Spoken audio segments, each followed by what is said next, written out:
Bonjour à tous et bienvenue dans nos rendez-vous d'actualité webinaire de l'IREO pour un thème aujourd'hui tout à fait d'actualité, les accords de performance collective qui vont être animés par Pauline Derville que vous avez déjà eu l'occasion de rencontrer dans de précédents webinaires.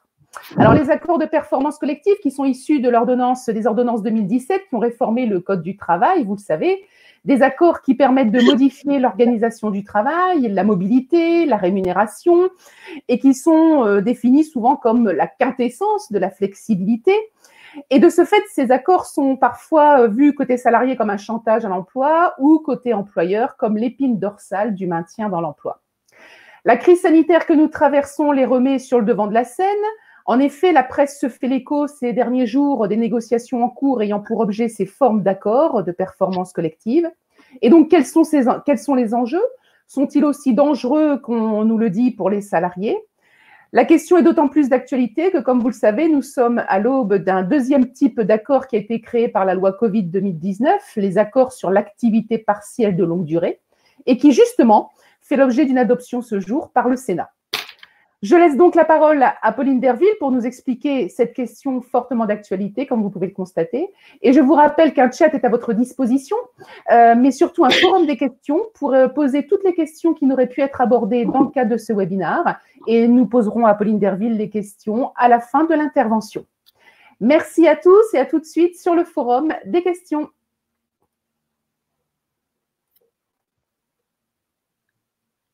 Bien, bonjour à tous, je me présente Pauline Derville, je suis juriste sociale.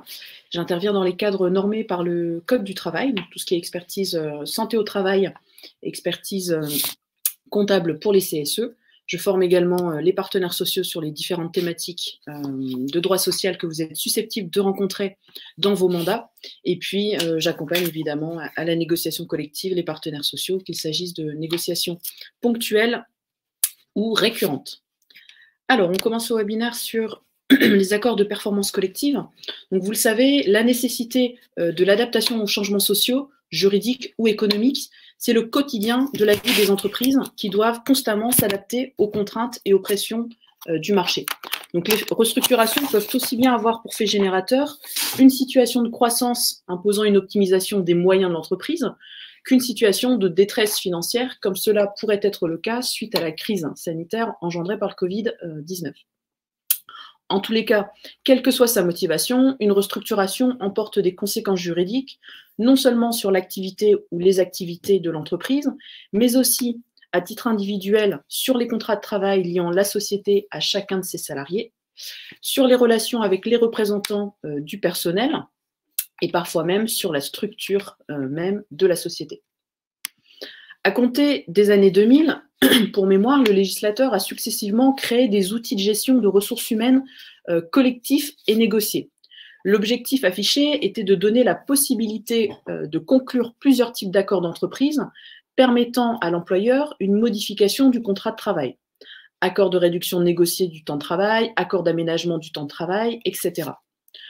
Plus récemment encore, la loi de sécurisation de l'emploi du 14 juin 2013 avait créé l'accord de mobilité interne et l'accord de maintien dans l'emploi. Devant le faible succès de ces accords, autrefois appelés accords de compétitivité, la loi travail du 8 août 2016 avait pour sa part institué un nouveau type d'accord d'entreprise en vue de la préservation ou du développement de l'emploi. À des degrés différents, les accords auxquels se substitue l'accord de performance collective issu des ordonnances 2017, ces accords étaient tous ciblés sur l'emploi. L'accord de maintien dans l'emploi en 2013 supposait l'existence de graves difficultés économiques conjoncturelles dans l'entreprise. L'accord de mobilité interne avait pour objet l'anticipation négociée des mutations économiques. Et puis l'accord de préservation et de développement de l'emploi issu de la loi travail, ne marquait pas cet objectif dans son titre, mais celui-ci était suffisant pour indiquer aux partenaires sociaux dans quel esprit il s'agissait de négocier, développer ou préserver l'emploi. À ces trois accords, donc, les ordonnances Macron de septembre 2017 substituent un dispositif plus souple et aux objectifs plus larges, l'accord de performance collective, afin de répondre aux nécessités liées au fonctionnement de l'entreprise, ou en vue de préserver ou de développer l'emploi. Donc, les accords de performance collective, les APC, c'est en fait la fusion de ces trois anciens types d'accords. Donc, répondre aux nécessités liées au fonctionnement de l'entreprise ou en vue de préserver ou de développer l'emploi, un accord de performance collective peut aménager la durée du travail, ses modalités d'organisation ou de répartition, aménager la rémunération et déterminer les conditions de la mobilité professionnelle ou géographique interne à l'entreprise. Comme dans les anciens dispositifs qui le remplacent, l'accord de performance collective a pour particularité que ces stipulations se substitueront de plein droit aux clauses contraires et incompatibles du contrat de travail, y compris donc en matière de rémunération, temps de travail et mobilité du salarié. Donc l'accord de performance collective se démarque de ses prédécesseurs en ce sens que la préservation ou le développement de l'emploi n'est qu'une branche de l'alternative proposée. En effet, un accord de performance collective peut se négocier, y compris afin de répondre aux nécessités liées au fonctionnement de l'entreprise, une notion tout à fait vague. La menace économique ou sur l'emploi qui constituait un frein au recours aux accords de maintien dans l'emploi, aux accords de développement et de préservation de l'emploi, disparaît. Il est désormais possible, même en l'absence de difficultés économiques, de modifier la rémunération contractuelle, par exemple avec la seule réserve de respecter les minima hiérarchiques. Cette déconnexion, désormais, de toute menace économique est cependant toute théorique.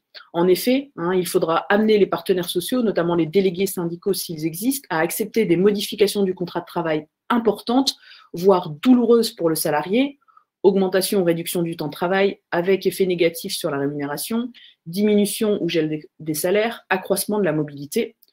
Donc on peut très bien imaginer que seule la gravité de la situation, l'importance des enjeux ou des concessions significatives accordées par l'employeur seront propices à la conclusion de tels accords. Dans la plupart des cas, un constat partagé par les interlocuteurs syndicaux sera indispensable. Donc en synthèse, l'accord de performance collective comportera les thématiques suivantes. Un préambule qui définira ses objectifs, c'est-à-dire les améliorations attendues s'agissant du fonctionnement de l'entreprise ou de la préservation ou du développement de l'emploi. Une attention particulière devra être apportée à la rédaction du motif de conclusion de l'accord de performance collective qui devra être suffisamment précisé et étayé et viser l'article L 2254-2 du Code du travail. En effet, compte tenu des conséquences qu'un tel accord collectif est susceptible de produire sur le contrat de travail, il doit être clairement convenu entre les négociateurs, OS, élus du personnel ou salariés mandatés, et la direction, que la négociation a lieu dans ce contexte très particulier. Toutefois, à la différence de ce qui était prévu pour les anciens accords, type accord de préservation et développement de l'emploi de la loi travail, pour lequel le défaut de préambule était sanctionné par la nullité de l'accord, aucune sanction spécifique n'est attachée à l'absence de préambule dans les accords de performance collective. Donc, dit autrement, en cas d'absence de préambule dans le cadre d'un APC, la nullité de l'accord n'est pas encourue. Autres items de l'accord de performance collective, les dispositions de fond sur les trois thématiques réservées à l'accord de performance collective, qui seront les éléments centraux de l'accord et que nous détaillerons dans un instant. Donc le temps de travail, la rémunération et la mobilité du salarié. Les effets sur le contrat de travail, les effets à titre individuel. Donc ce sera ici toute la question du positionnement du salarié qui sera traitée.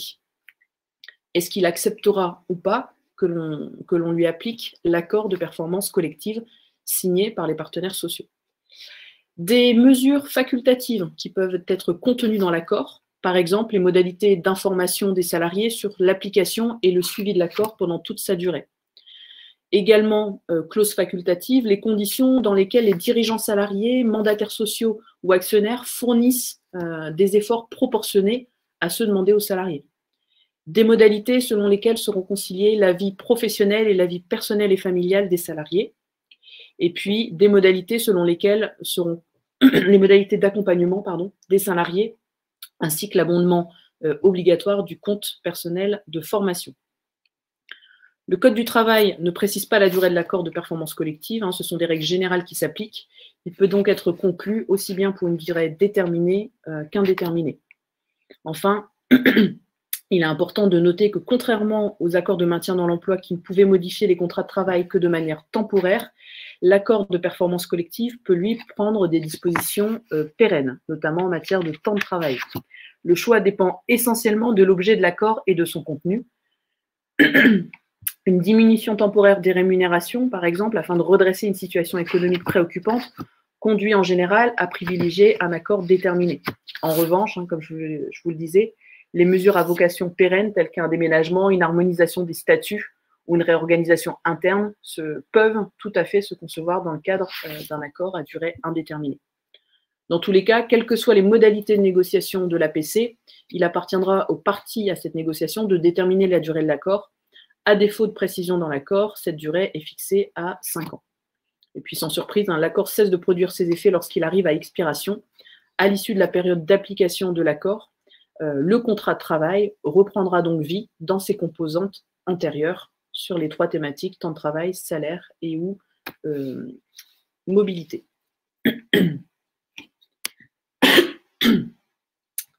Alors, première thématique de fond possiblement à traiter dans l'accord de performance collective, les dispositions relatives au temps de travail.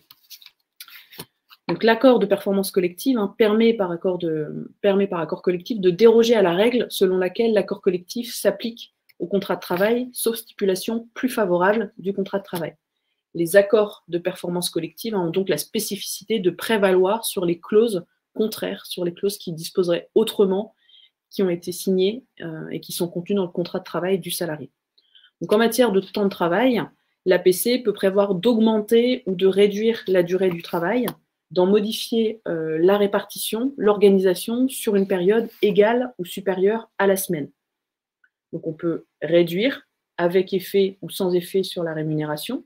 On peut allonger le temps de travail sans augmenter, par exemple, le salaire, en neutralisant, par exemple, les heures supplémentaires ou en augmentant de manière non proportionnelle à l'allongement du temps de travail.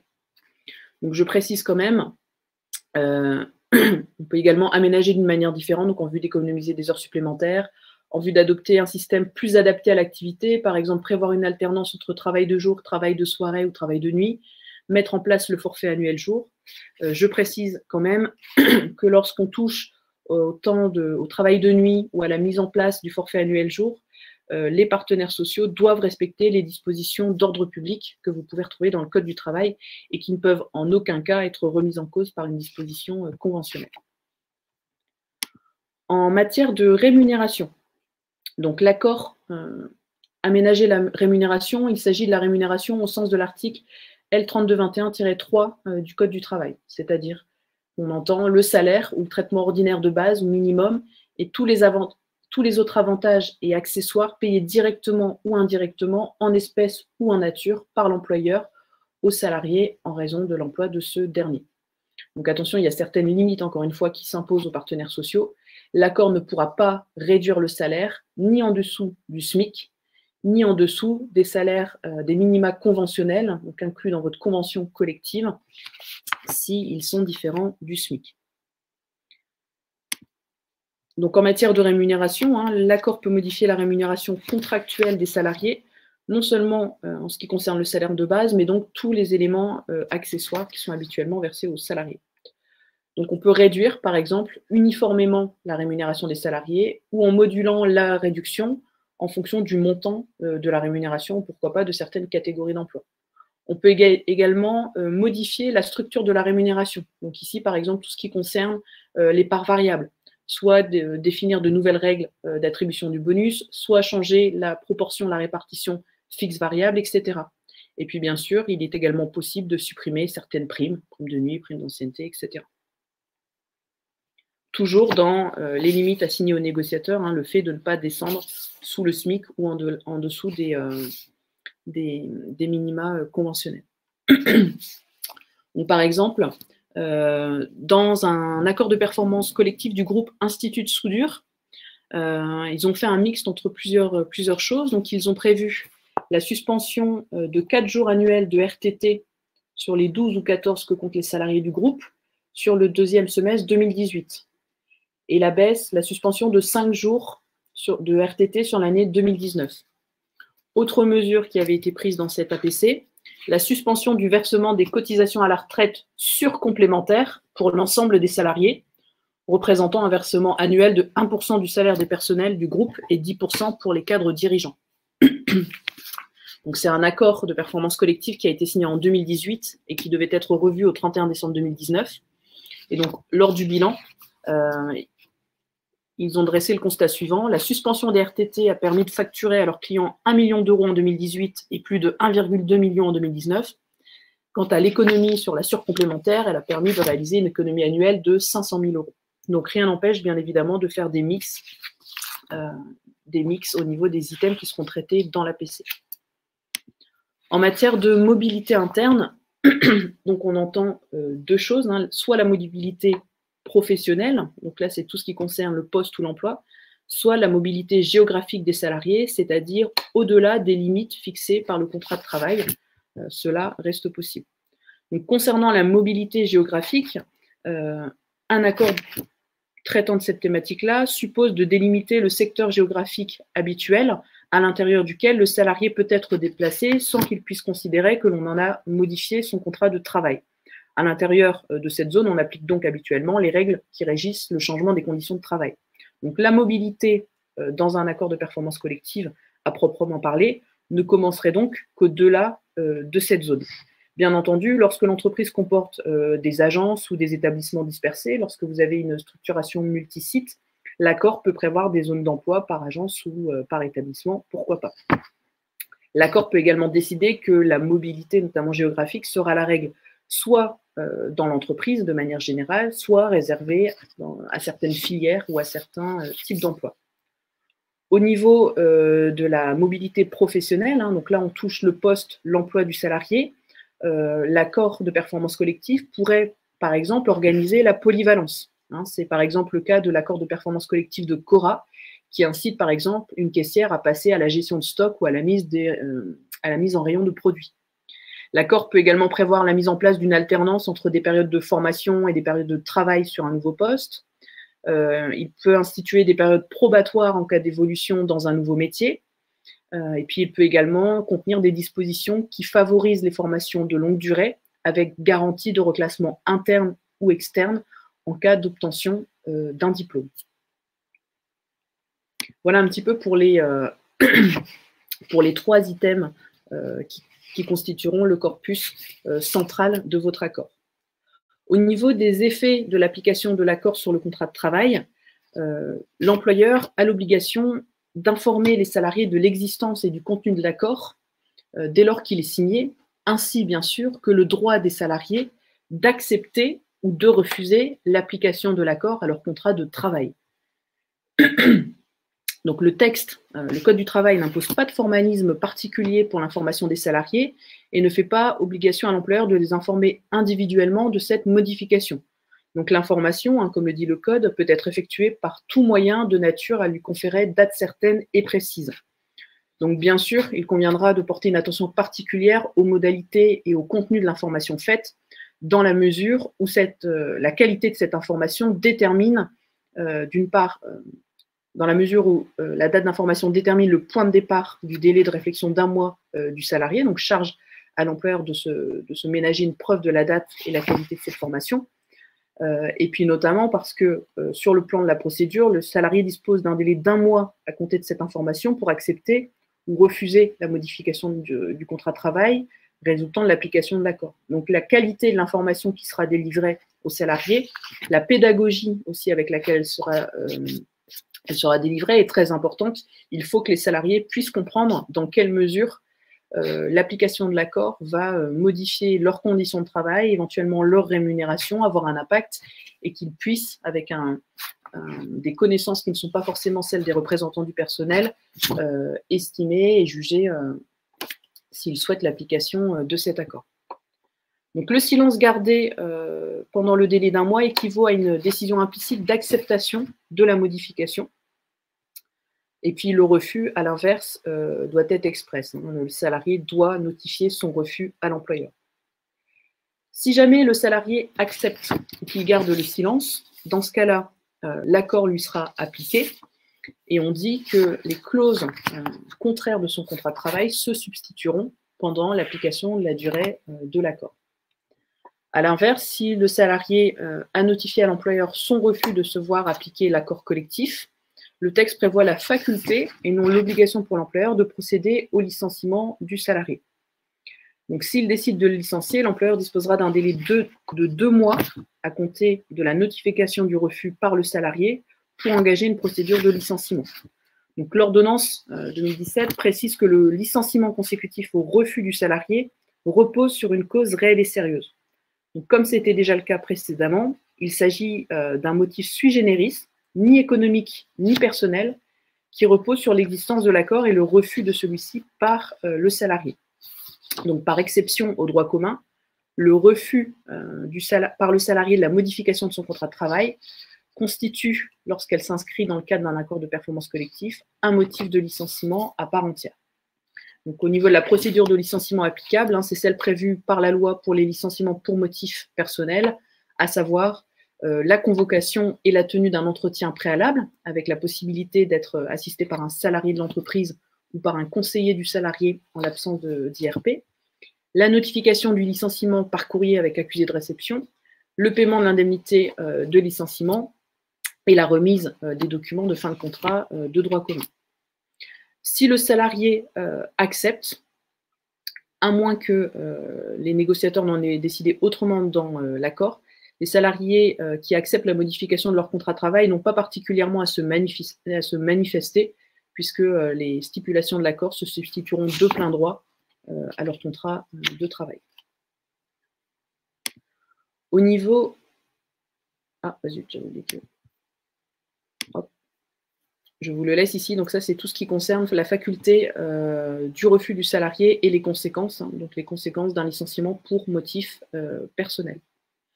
Donc avec les documents de fin de contrat, évidemment le droit de bénéficier des allocations chômage. Et puis en outre, l'employeur devra abonder le compte personnel de formation du salarié licencié d'un minimum de 1000 heures financé à 30 € par heure. Donc ce compte personnel de formation, je vous rappelle que vous avez tous un compte personnel de formation qui est englobé dans votre compte personnel d'activité, qu'il a été créé et que vous devez l'activer sur Internet, muni de votre numéro de sécurité sociale. Donc allez voir combien d'heures de formation vous avez déjà. Vous en avez peut-être déjà entendu parler, il s'agit des anciennes heures de DIF qui ont été transformées en compte personnel de formation et compte qui a été lui-même monétarisé récemment. Pauline, je t'interromps 2 petites minutes parce que tu nous as indiqué dans la diapo précédente que le CPF est abondé de 1000 heures financées à 30 €. Tu peux nous confirmer que c'est bien 100 heures financées à 30 €. Ah pardon, oui, excusez-moi, 100 heures. Oui, désolé. Merci. Excusez-moi, ouais, c'est bien 100 heures. Et donc, ils viennent s'ajouter aux heures déjà monétarisées dont vous disposez sur votre compte. Donc déjà, créez votre compte et allez voir à combien se chiffrent vos droits acquis en matière de formation professionnelle. Oui, excusez-moi, c'est bien 100 heures. Au niveau du rôle des élus et la possibilité de se faire accompagner par un expert comptable, éventuellement, pour négocier un tel type d'accord. Autrefois, les frais liés à l'expertise pour la préparation et la négociation d'un accord de performance et de développement de l'emploi étaient intégralement pris en charge par l'entreprise. Donc désormais, dans le cadre des accords de performance collective, dans les entreprises d'au moins 50 salariés pourvus d'un CSE, c'est le CSE qui peut mandater un expert comptable afin qu'il apporte son expertise et son analyse aux organisations syndicales qui négocieront ce type d'accord. Donc ici, les frais pris en charge sont répartis à hauteur de 20% sur le budget de fonctionnement du CSE et 80% à hauteur de l'employeur. Donc là-dessus, attention, vérifiez le montant de vos budgets. Je rappelle que si vous ne disposez pas de suffisamment de budget pour assurer votre quote-part en tant que CSE, l'employeur doit reprendre en principe à sa charge l'ensemble 100% des honoraires de l'expert si, sur les 3 dernières années, il n'y a eu aucun transfert de budget entre le budget de fonctionnement du CSE et le budget des activités sociales et culturelles. Donc là encore, il s'agit de vous renseigner sur le montant de votre budget de fonctionnement actuellement. La consultation du CSE est-elle requise? Donc, je rappelle que depuis 2015, hein, ça se situe au niveau de l'article, je ne l'ai pas mentionné, donc c'est l'article L2312-14 du Code du travail. Les projets d'accord collectif, leur révision ou leur dénonciation ne sont plus soumis à la consultation du CSE. Donc, aucune disposition spécifique relative aux accords de performance collective n'exige de procéder à une telle consultation. Donc, il pourrait être soutenu par les employeurs, notamment que les accords de performance collectif, à l'instar des autres accords collectifs, ne devraient pas donner lieu à une consultation du CSE. Donc, je nuance ce que je viens de dire, simplement parce que lorsque le projet d'accord de performance collectif implique une véritable réorganisation de l'entreprise, dans ces cas-là, bien évidemment, ça rentre dans les prérogatives d'information, consultation du CSE. Donc, tout dépendra encore des items principaux, des items centraux qui constitueront le cœur de votre accord. Donc, bien sûr, dans l'hypothèse où le projet d'accord de performance collective supposerait une réorganisation de l'entreprise susceptible d'avoir des implications sociales, des conséquences sur les conditions de travail ou d'emploi des salariés, la consultation du CSE s'impose en tout état de cause, non pas forcément sur le contenu de l'accord lui-même, mais bien sur le projet de réorganisation de l'entreprise, donc sur les conséquences au niveau du collectif de travail. Concernant les conditions de validité des accords de performance collective, je rappelle qu'à défaut d'avoir une implantation syndicale, l'accord de performance collective peut tout à fait, comme les autres accords, être conclu avec des élus ou des salariés mandatés. Donc, en fonction de la taille de votre entreprise, de l'existence d'un CSE ou pas, les négociateurs et les conditions de validité varient. À l'inverse, lorsque l'entreprise est pourvue de délégués syndicaux, ils ont bien évidemment le monopole de la négociation, de l'accord de performance collective, qui ne sera alors possible qu'avec les DS.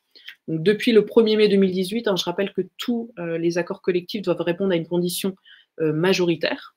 Donc, pour produire effet, l'accord doit avoir été, pour produire effet tout de suite, l'accord doit avoir été signé par une ou plusieurs OS représentatives qui auraient recueilli plus de 50% des suffrages exprimés au premier tour des dernières élections du CSE. Si jamais l'accord n'a pas été signé par des syndicats majoritaires, mais par des syndicats minoritaires, c'est-à-dire qui recueillent plus de 30% des suffrages, dans ce cas-là, l'accord pourra être validé s'il est approuvé par un référendum confirmatif des salariés.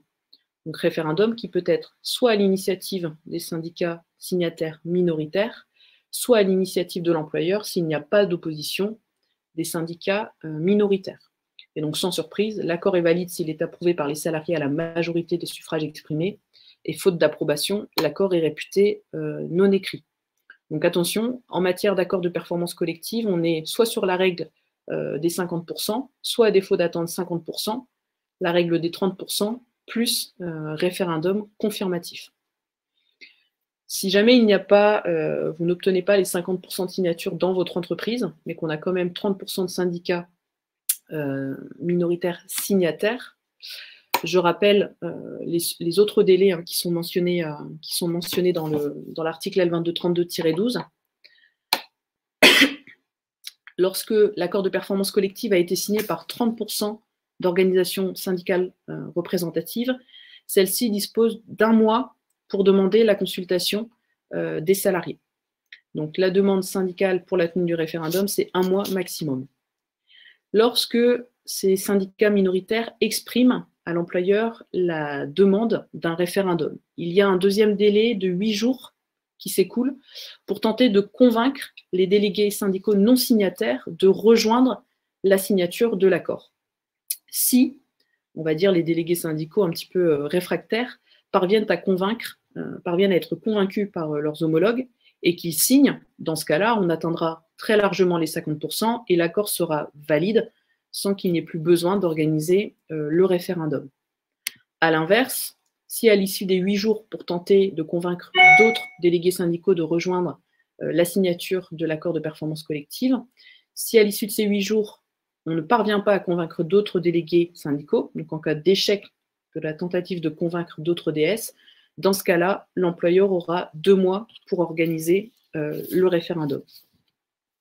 Et puis, à défaut d'avoir une demande de référendum émanant de syndicats minoritaires signataires de l'accord de performance collective, l'employeur doit laisser purger le délai d'1 mois avant que de pouvoir organiser le référendum auprès des salariés de sa propre initiative. Voilà, et puis pour terminer, je préciserai simplement qu'en principe, les accords de performance collective, les accords d'entreprise, vous le savez, doivent faire l'objet d'un dépôt sur la plateforme mise en place par le ministère du Travail. Donc vous pouvez retrouver tous vos accords d'entreprise dans la base de données nationale que vous pouvez retrouver sur Légifrance. En revanche, compte tenu des informations confidentielles qu'ils sont susceptibles de contenir, en principe, les accords de performance collective ne font pas partie des accords à déposer sur cette plateforme, au même titre que les accords de participation, d'intéressement, de plan de sauvegarde de l'emploi.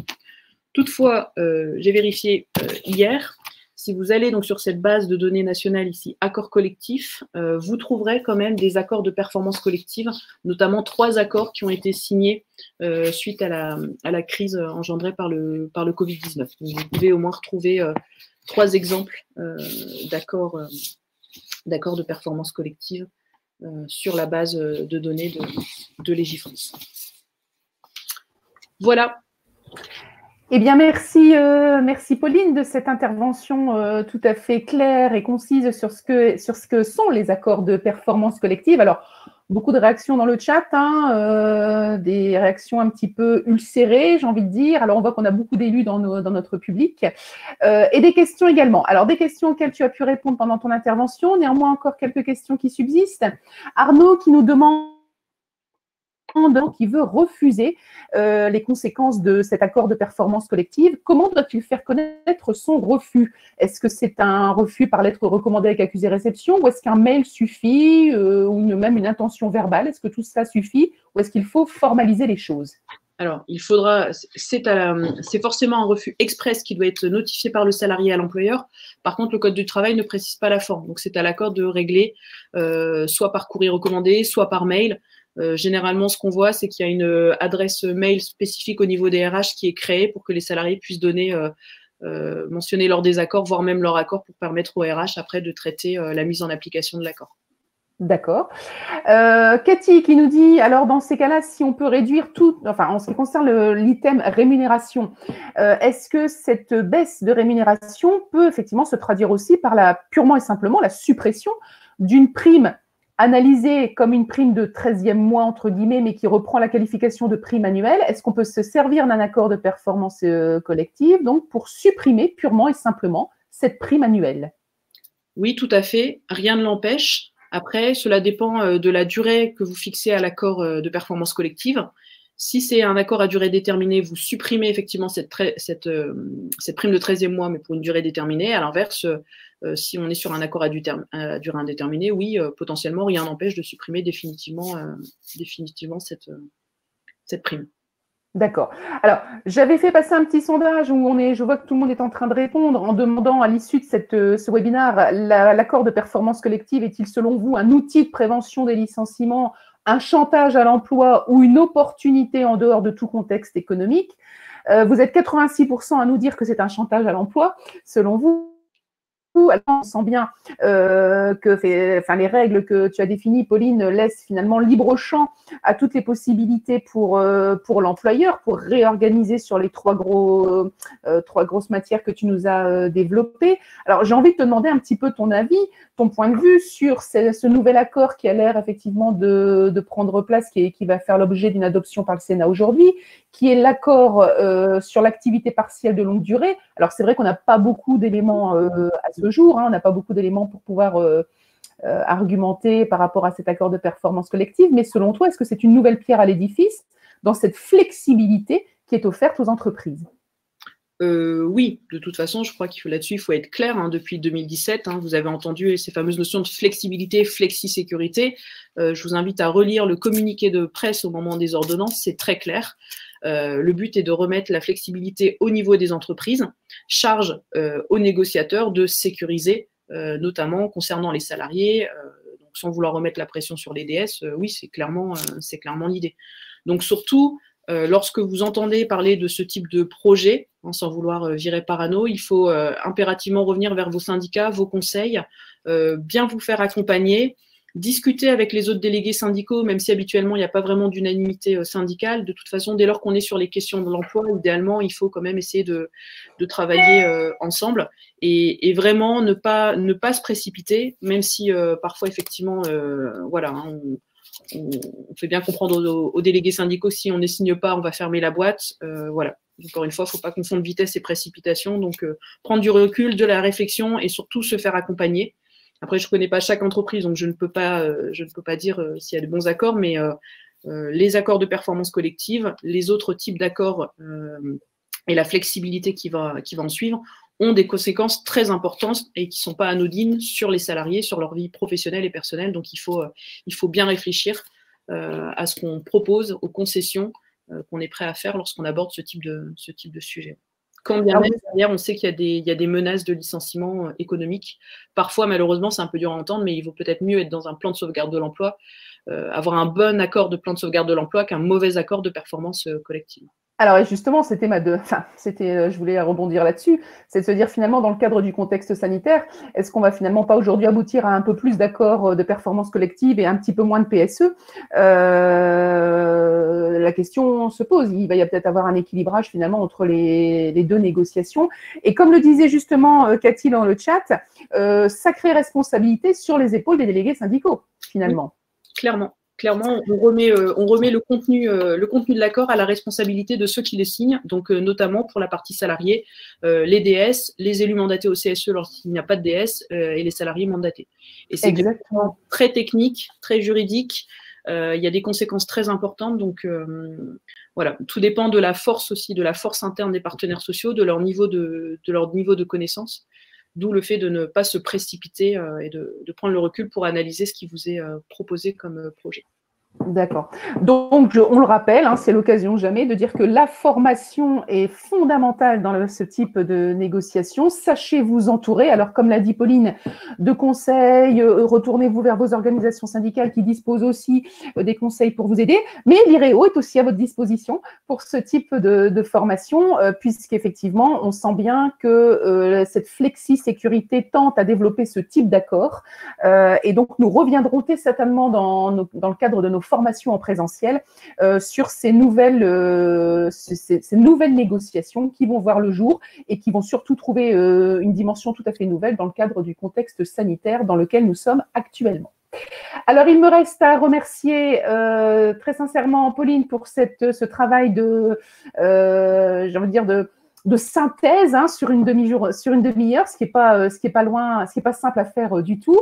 À vous remercier tous de votre participation. Je vous invite, avant de nous quitter, à répondre à notre petit sondage qui vous demande si ce webinaire a répondu à vos attentes. Et je vous donne rendez-vous, alors non pas la semaine prochaine, on se fait une petite semaine off parce que justement avec nos formateurs, on est en train de développer les autres webinaires et surtout de réfléchir à notre rentrée au mois de septembre avec d'éventuelles classes virtuelles. Nous vous en reparlerons. Néanmoins, je vous donne rendez-vous donc à partir du 24 juin, donc sur un thème qui s'intitulera Déconfinement et handicap au travail. Comment agir en tant que représentant du personnel? La question est là aussi cruciale parce que malheureusement, pour ces personnes en situation de handicap, on se rend compte que les leviers qui étaient proposés par la GFIP n'ont pas forcément été actionnés à hauteur de ce qui aurait pu être fait. Donc, que se passe-t-il? Pourquoi ce public est-il oublié ou est-il purement et simplement oublié? Nous tenterons d'y répondre. Et un autre webinaire qui sera consacré à la fin de contrat et au sort des garanties santé et prévoyance, qui sera animé par maître Christelle Bach, qui est avocate au barreau de Paris. Et deux autres webinaires pilotés avec la Directe cette fois-ci, où nous reviendrons sur l'obligation de sécurité et sur l'activité partielle à la fin du mois de juin. Je vous souhaite une très bonne fin de journée et je vous dis à très bientôt. N'oubliez pas, pour recevoir toutes nos invitations à nos webinaires, de vous inscrire sur la lettre d'information de l'IREO sur notre site www.ireo.fr et à suivre toute notre actualité sur notre page Facebook et notre page LinkedIn. Merci Pauline, merci à tous, bonne journée et à bientôt. Bonne journée à tous.